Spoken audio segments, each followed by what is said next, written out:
Amen, gloire à Dieu, que Dieu vous bénisse, Amen. C'est Ambassadeur Lembe, là où vous êtes, que le Seigneur vous fasse du bien, Amen, joyeux Noël à vous et un très bon commencement en tout cas de l'année 2023, que Dieu puisse vous visiter et faire de bonnes choses en tout cas parce que Dieu est fidèle, Amen. Alors aujourd'hui je voudrais parler un peu d'un sujet qui est un peu différent peut-être parce qu'on n'en parle pas beaucoup. C'est comment amener quelqu'un à Christ, comment parler de Jésus à Christ. Généralement, quand on demande à quelqu'un, ah oui, quand il parle de quelqu'un d'autre, on demande, est-ce que la personne connaît Jésus? Généralement, la première réponse que les gens disent, ah oui, la personne va à l'église, ah oui, la personne prie. Mais ce n'est pas la réponse parce que connaître Jésus, aller à l'église, prier, ce sont des choses différentes. Alors on voit qu'on remarque aussi qu'il y a beaucoup de personnes qui sont dans l'église, mais qui ne sont pas converties, qui n'ont pas une relation avec le Seigneur, qui n'ont pas une alliance avec Dieu, et bon, bien sûr, euh, c'est décevant dans le sens où quand nous allons à l'église, on se dit que oui, on est avec les frères, avec les sœurs, on est tous ensemble et tout ça. Mais à la longue, on se rend compte que il y a des frères qu'on appelle frères, mais qui n'ont pas encore donné leur vie à Christ, qui ne sont pas soumis à Dieu, et des sœurs aussi qui n'ont rien à voir avec le Seigneur, mais qui aiment bien le milieu chrétien, qui aiment bien être là et tout ça, mais qui n'ont pas encore franchi cette étape.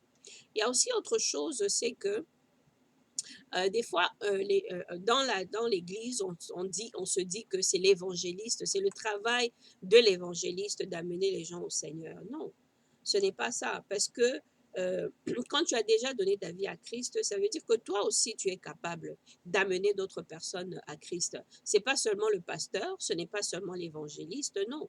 Toi aussi, tu dois le faire, parce que c'est ça que Dieu nous demande de faire quand tu as donné ta vie à Christ, quand tu es rempli du Saint-Esprit et que tu as une vie de prière sérieuse avec Dieu. Dieu veut que tu amènes les gens à Christ. Amen. Quand tu parles à quelqu'un aussi, il faut toujours demander au Seigneur, donc genre essayer d'investiguer au fait qu'est-ce qu'il y a dans le cœur de cette personne. Seigneur, est-ce que cette personne te connaît? Est-ce que cette personne a déjà reçu Christ, a déjà donné sa vie à Christ, a déjà fait un engagement sincère avec toi?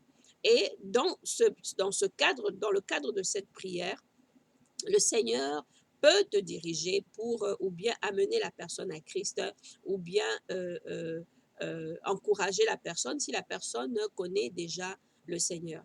Alors, je voudrais prendre ce processus dont je vais parler, on l'appelle le processus du chemin avec les Romains, le chemin de Rome ou bien la route romaine, quelque chose comme ça. C'est un chemin pour le salut de quelqu'un qui ne connaît pas encore Christ. Parce que plusieurs des passages que je vais lire sont des passages tirés du livre de Romains dans la Bible. Alors voilà, ces différents versets qui sont recueillis pour aider une personne qui est déjà dans le Seigneur à amener quelqu'un d'autre à Christ, à encourager quelqu'un à donner sa vie à Christ. Alors beaucoup de gens croient aussi que tout le monde ira au ciel. Beaucoup de gens pensent que tout le monde ira au ciel. Il y a beaucoup de gens aussi qui pensent que euh, tout le monde est enfant de Dieu. Mais la Bible a des spécificités. Bon, vous allez dire que oui, la Bible discrimine et tout ça, et que vous aussi, moi j'ai eu des gens qui m'ont dit, par exemple, que vous vous discriminez, et puis pourquoi? Parce que qu'est-ce qui va se passer, par exemple, avec les gens qui ne croient pas à Jésus? Qu'est-ce qui va se passer? Vous savez, Jésus, il n'est pas venu pour un certain groupe de gens, non. Jésus est venu pour le monde entier, que tu sois dans quelque religion où tu te trouves présentement. Ce n'est pas cette religion-là qui va te sauver. Ce n'est pas cette religion-là qui va frayer un chemin pour toi pour aller au ciel devant Dieu. Non, c'est une relation personnelle que tu dois avoir avec Christ, une relation personnelle que tu dois établir avec Dieu. Parce que si tu n'as pas encore donné ta vie à Christ, tu n'es pas un enfant de Dieu.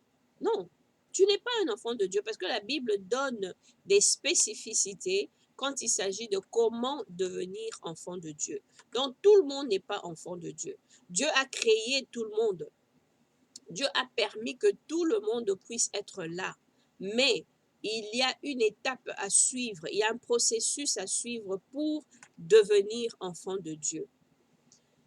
Alors, il y a des gens qui pensent aussi que oui, je fais beaucoup d'œuvres de charité, que j'ai un bon cœur, je ne fais pas de mal, je n'ai jamais tué quelqu'un. Et donc voilà que je suis bien, quoi, que je vais aller, je ne vais pas aller en enfer, j'irai au ciel.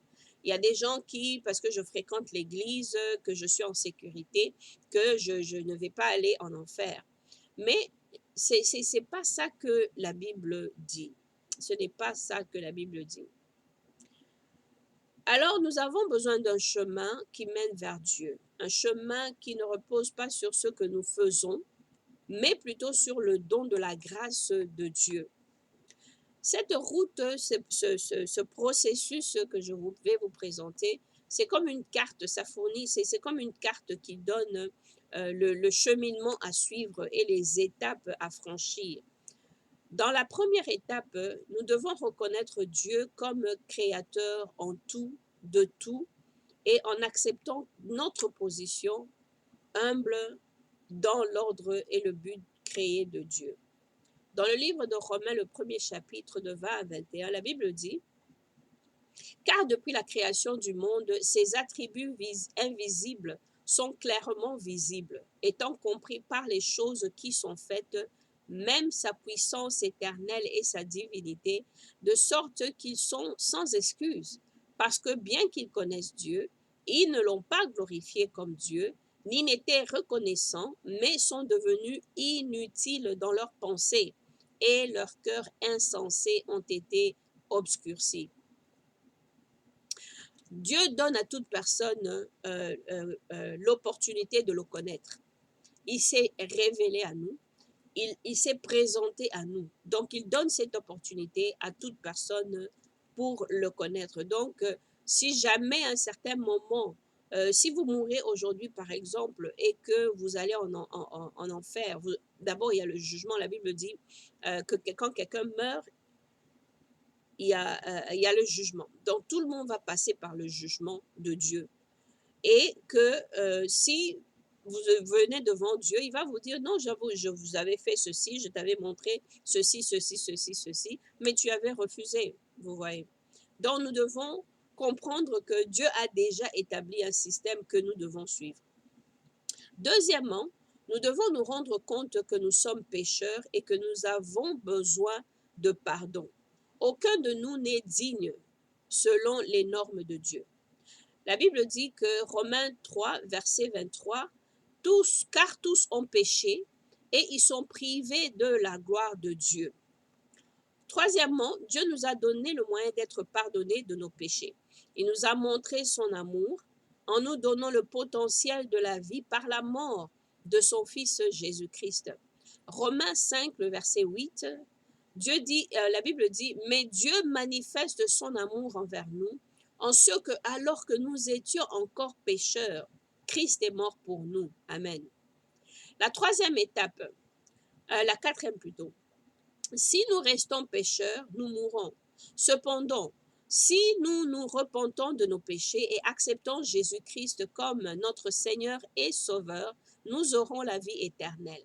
Dans Romains 6, le verset 23, la Bible dit « Car le salaire du péché est la mort, mais le don de Dieu est la vie éternelle en Jésus-Christ notre Seigneur. » Cinquième étape, confessez que Jésus-Christ est Seigneur et croyez en votre cœur, dans votre cœur, que Dieu l'a ressuscité des morts et que vous êtes sauvés.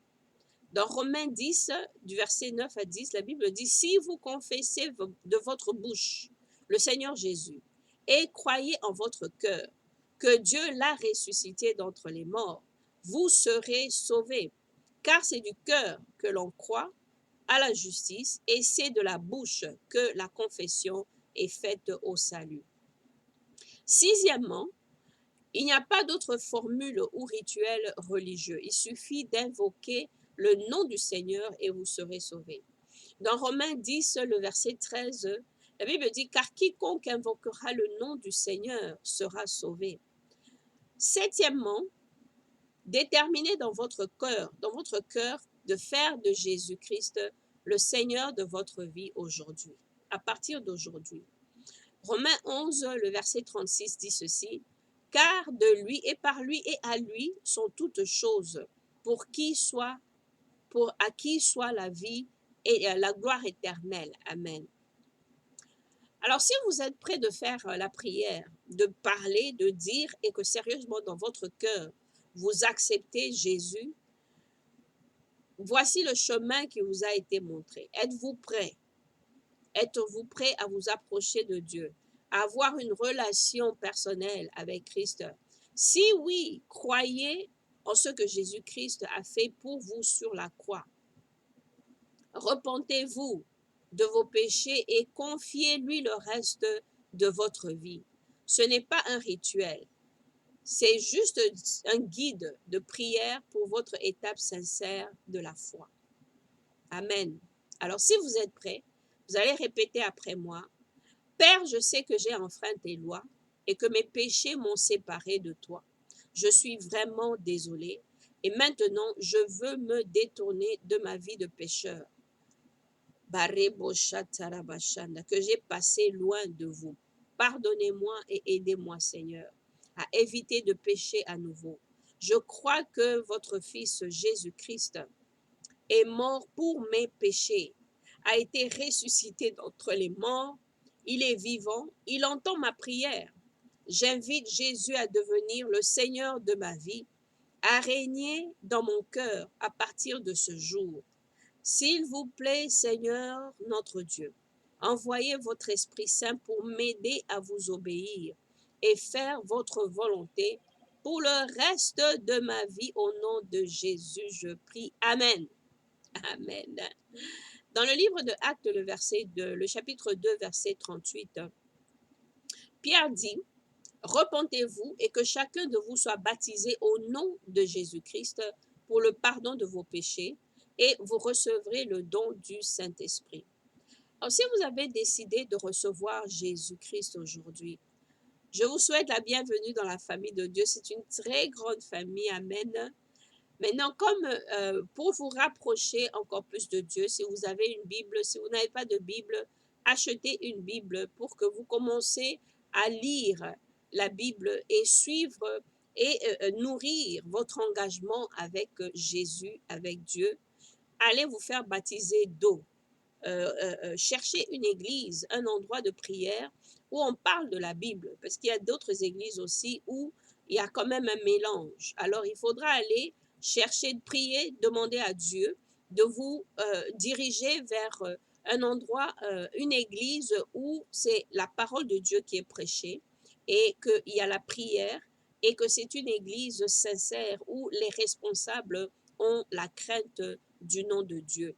Parlez à quelqu'un de votre nouvelle foi en Christ. Passez du temps avec Dieu chaque jour. Prenez le temps dans la prière, dans la méditation de la parole de Dieu, de prier, lire la parole, demander à Dieu d'augmenter votre foi et votre compréhension de la Bible, parce qu'il y a des fois, certains passages sont, des tournures sont différentes de ceux que vous avez connus avant, parce que quand vous donnez votre vie à Christ, vous devez recevoir un nouveau vocabulaire, mais c'est en pratiquant, en lisant la parole de Dieu, en priant, que ce vocabulaire de la parole de Dieu, le vocabulaire de la maison de Dieu, c'est-à-dire c'est une autre langue, c'est une langue qui est un peu spécifique à la maison de Dieu, dans la famille de Dieu, et ça va vous aider dans votre marche avec le Seigneur.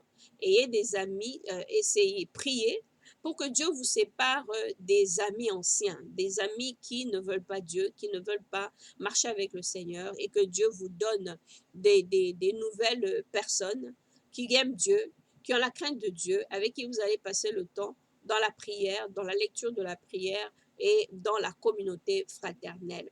Alors, si vous avez accepté ce défi que je vous ai lancé d'être un enfant de Dieu. Réjouissez-vous parce que c'est un nouveau commencement. C'est une nouvelle vie. Parce que vous savez savoir, nous tous, nous avons péché. Moi, j'ai péché, vous avez péché, vos parents ont péché, nos frères, nos sœurs, les personnes avec qui nous sommes, tous ont péché. Mais Dieu, ce qu'il a fait, il a envoyé son Fils Jésus pour satisfaire le jugement que nous, on devait avoir d'aller en enfer. Il a envoyé Jésus comme substitut, comme pour substituer la place que nous devions occuper pour aller en enfer, mais Jésus est venu et croire en Jésus nous donne la permission ou bien l'autorisation, voilà, l'autorisation d'appartenir à Dieu et d'entrer dans la maison de Dieu, de vivre une vie sans péché. Jésus lui-même, il est venu, il a vécu une vie sans péché. Jésus t'aime là où tu es, que tu le saches ou non, que tu le comprennes ou non. Il est mort pour nos péchés. Il a pris le châtiment que nous on méritait. Il a été enterré, ressuscité du tombeau le troisième jour et il est monté au ciel. La Bible dit qu'il est assis à la droite du Père. Si vous croyez vraiment et faites confiance à cela dans votre cœur, en recevant Jésus seul comme votre Seigneur, votre Sauveur, vous pouvez déclarer Jésus est Seigneur, Amen, et vous serez sauvés du jugement. Vous passerez du jugement à l'éternité, un chemin continuel avec Dieu dans les cieux. Amen. Que le Seigneur vous bénisse. Amen. Que Dieu puisse vous faire du bien. J'espère que c'est quelque chose qui va vous encourager. Si vous connaissez déjà le Seigneur, habituez-vous ou exercez-vous à vouloir amener le plus de personnes possible. Non seulement quand vous pensez qu'eux, ils disent qu'ils veulent aller, mais aussi dans votre façon de communiquer avec eux pour attirer le plus de gens, pour qu'ils puissent donner leur vie à Christ. Que Dieu vous bénisse. Merci encore et je pense que je vais m'arrêter ici. Gloire à Dieu.